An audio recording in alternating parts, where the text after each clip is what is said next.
Thank you very much, Madam President, and good evening. Good evening to you. Thank you. No matter where I go in the 21st District, whether it's down at the Seawall in Stratford, at the Seymour Cinemas 12, the Monroe Big Y, or at Billy D's waiting for an egg sandwich in Shelton, the conversation usually goes something like this, where people of Connecticut feel the economic pinch of the Great Recession. It's an economic pinch that visits every household, but lands hardest on the backs of the middle class and those that have even less. That's why it's so important that we focus our attention and our efforts to help people in the middle class. I was looking at some paperwork this afternoon dealing with healthcare issues, and I saw a statistic that's very troubling,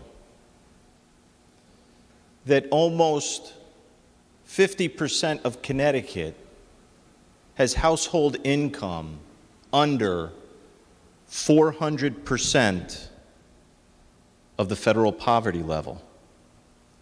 State that again. Almost 50% of our state's population is under 400% of the federal poverty level. That's households with less than $67,000 median income. It's not a lot of money in a very, very expensive state. Now, I'm just a middle-class state senator, and I don't know how you slice and dice the numbers. But it seems like the books are cooked against the middle class. And the numbers, when you look at them, just don't seem to add up. In fiscal year 19, the state of Connecticut spent $20.8 billion, that's billion with a B, dollars. We had a $3 billion deficit. Because in Connecticut, our state government was living beyond its means. In other words, it spent more money than it took in. This budget doesn't do what the middle-class family does. When you lose income, you cut back. You live within your means. No, not when you're under this dome do you do that. Because unlike the middle class, who can't go to their employer and say, hey, look, the car payment went up, so you got to give me a raise. It doesn't work like that in the real world. In the real world, when you don't get a raise and your expenses go up, you make do. I used the example the other day when we were talking about another item. You buy, instead of Cheerios, you buy Oreos. But not at the state capitol. That's not what we do. So we're not living within our means.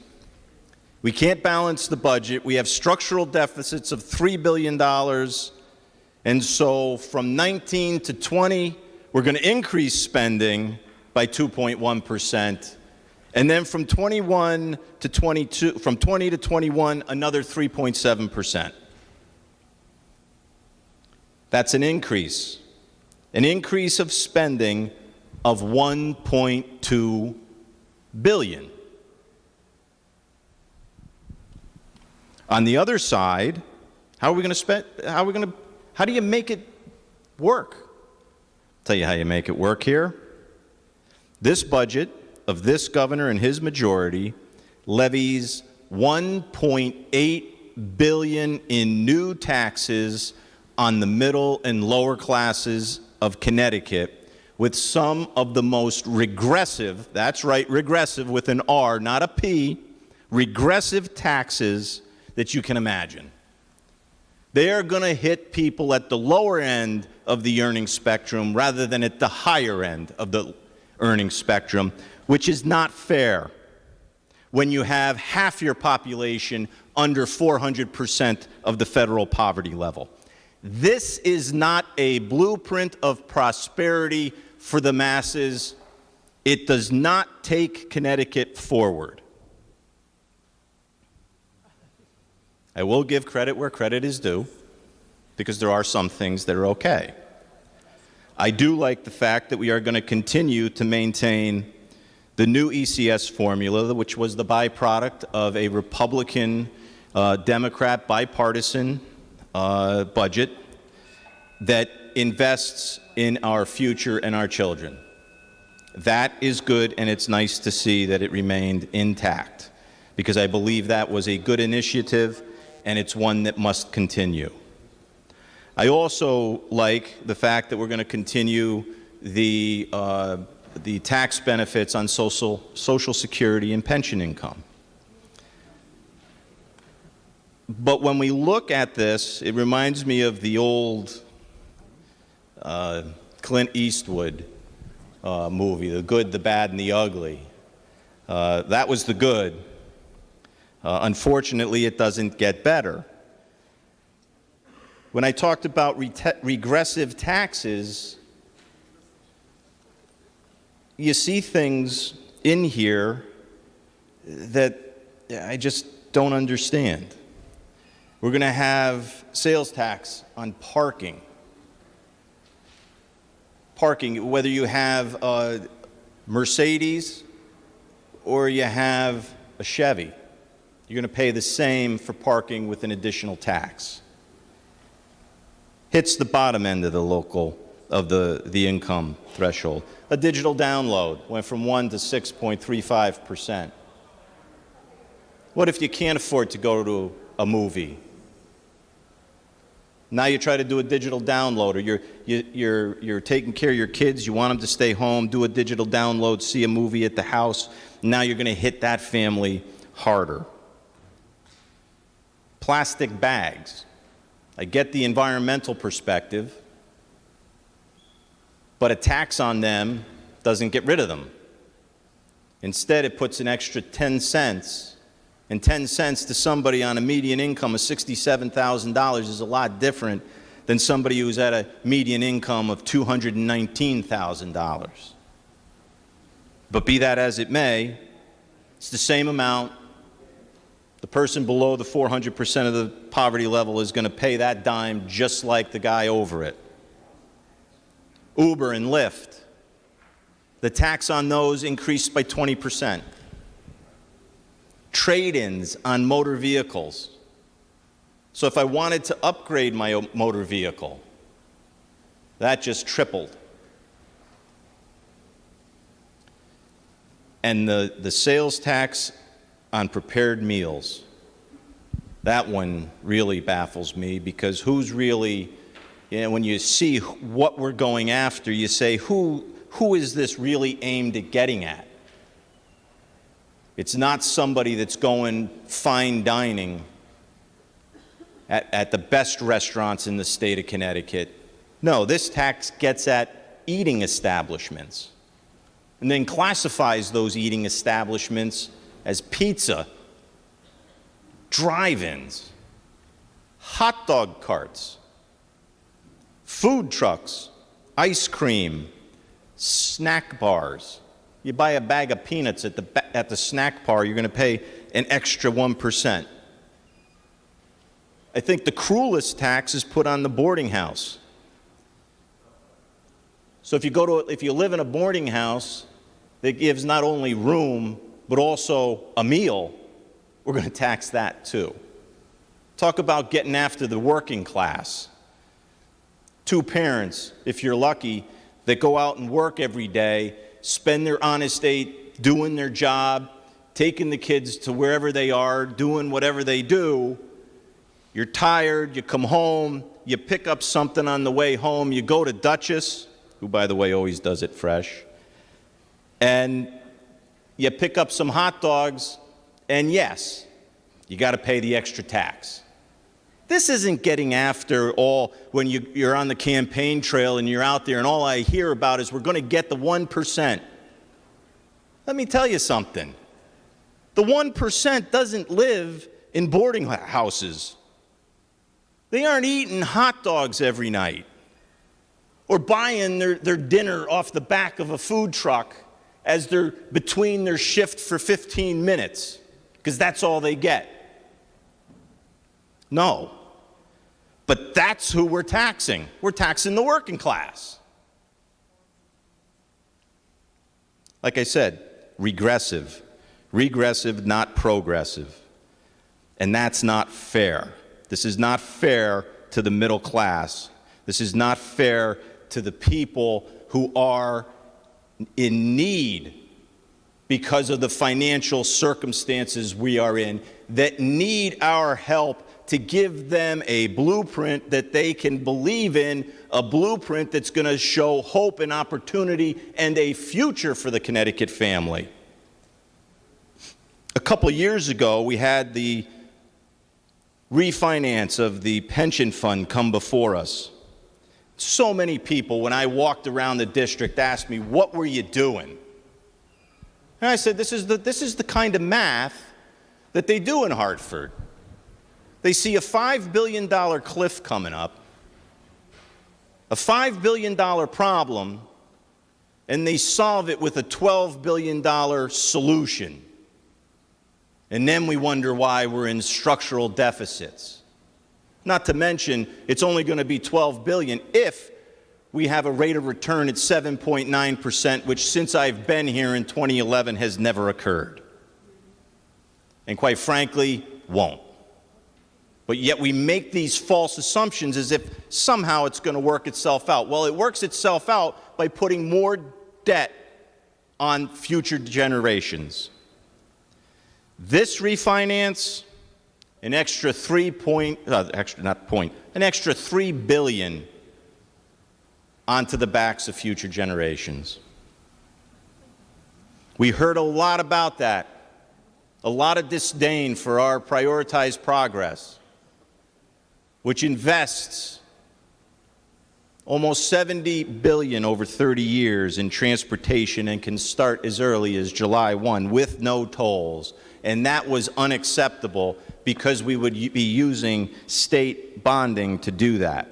And that was an unacceptable, unpalatable program. But here you are, putting debt onto future. That was okay.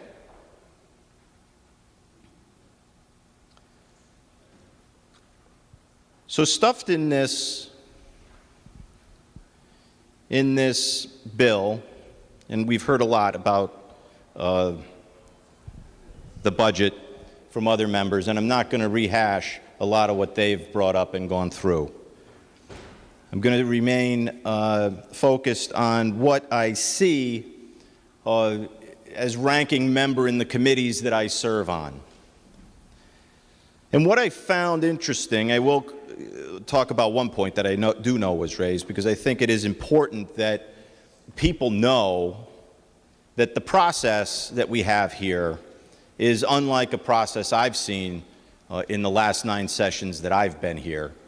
And I don't quite understand why we have a legislative session if we're going to put bills in this budget that didn't have the opportunity to go through the committee process, didn't have the opportunity of a public hearing, didn't have the opportunity for the public to see what we were going to do, and to invite comment and conversation on the issues that apparently are important to the governor and his majority.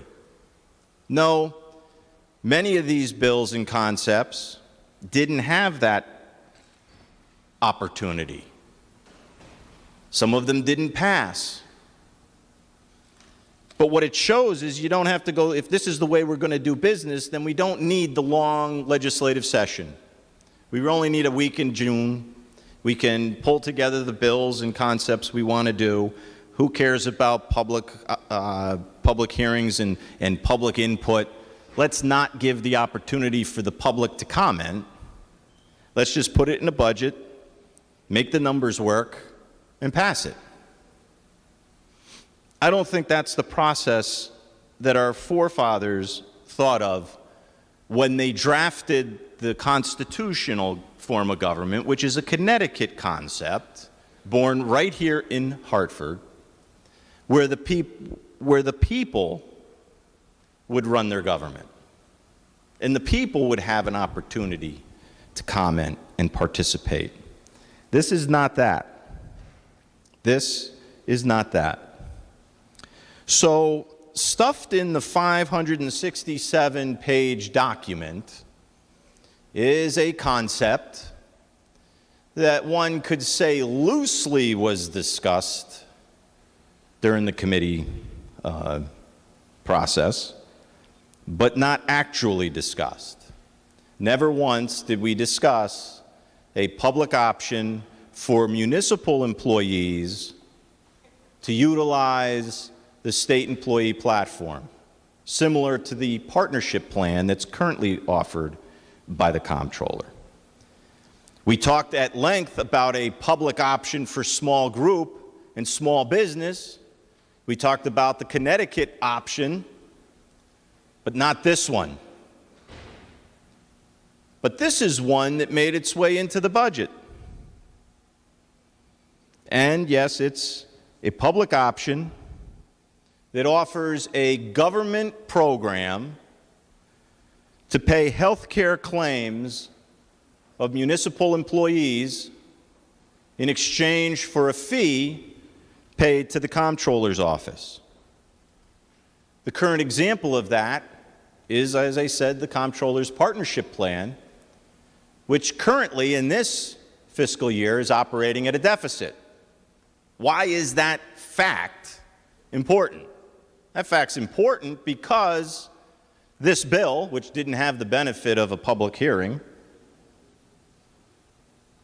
if it operates like the partnership plan, is going to put that cost on the back of Connecticut taxpayers. And that's not factored into the budget. It's not there.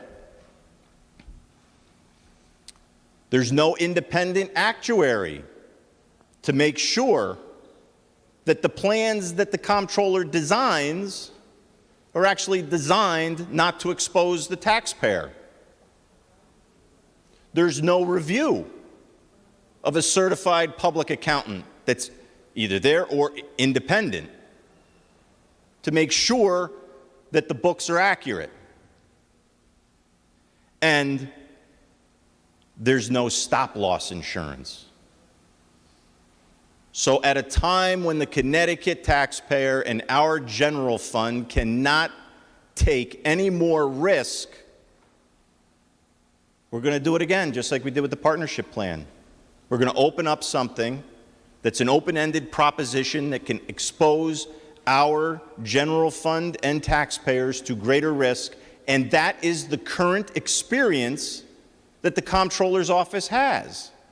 And keep in mind, the comptroller is basically a constitutional office. And while the current comptroller has not only an interest but experience in dealing with health care and insurance issues, there's nowhere in the Connecticut Constitution that requires that the comptroller have that experience.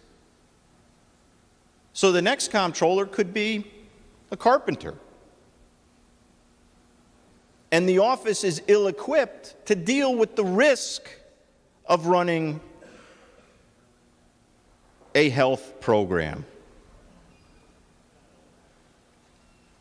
Throughout the campaign, and even when talking about the other public option and the Connecticut option, I hear time and time again that we should offer Connecticut the same type of health care that we have as state employees.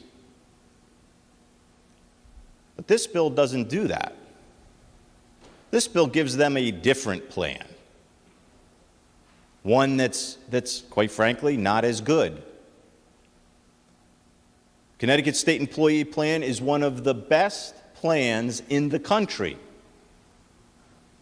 And we talk about that and we say, well, we're going to offer them the same thing on the same platform. Once again, what's in the bill? Let's read it and find out.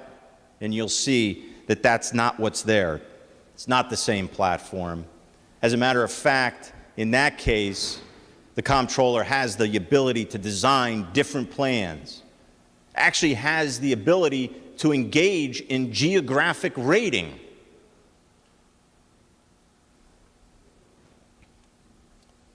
Much like the insurance industry does. So for all the claims that he doesn't like what the insurance company does in the private market, he's willing to be able to do in his public market. And keep in mind that because this is a federal government, or not a federal, a state government program to pay health care claims, it's not insurance. You use the language of premium, but that's paying premium for an insurance policy. This is not an insurance policy. It is not going to be regulated by the Connecticut Insurance Department, and I can't understand for the life of me why. We are well known nationally and internationally as one of the best, if not the best, regulators of insurance, and have the skill, knowledge, and capability to do that. And why would we turn our back on that experience? Especially considering that the comptroller and the governor are from the same party. What is the comptroller afraid of? Why would you not want to put that policy, that program, through the crucible of the Connecticut Insurance Department to make sure that the premium, the fees that he's charging are going to be adequate to pay the bills? Nope, we're not going to do that. We're not going to use that experience. But what he does have, which was ironic, he does have the ability to try to limit adverse selection through the insurance, through people participating in this new plan by putting their risk into his plan. And he's going to utilize the Healthcare Containment Committee, which is made up in large part with union members, labor, but the committee needs to evaluate medical risk. And while I will say that labor does a good job representing employees and labor issues, I don't know if I want them dealing with my medical issues. They're going to evaluate whether people's medical records are too risky. Have you ever read a medical record?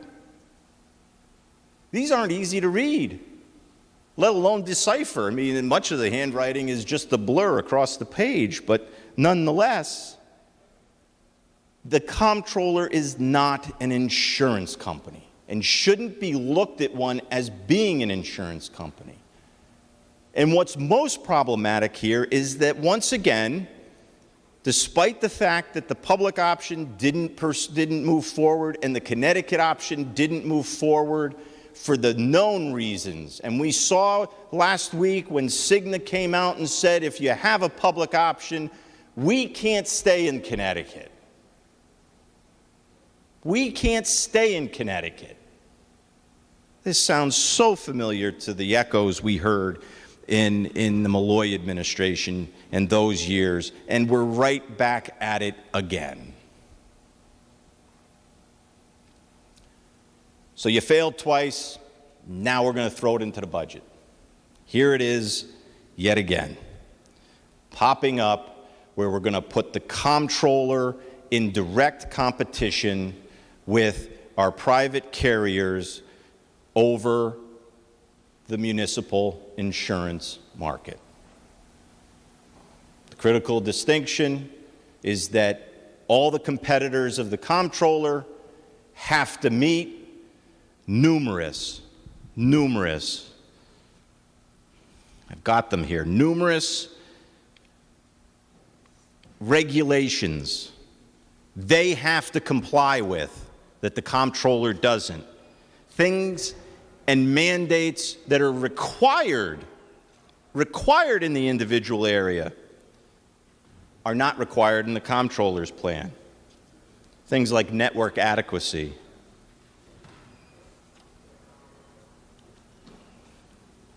I mean, the list goes on and on. I mean, there's such a list here. I'm not even going to spend the time, but there's prescription drug consumer protections, all the mandates that our legislature has voted and enacted over the past several years are not required under the comptroller's plan.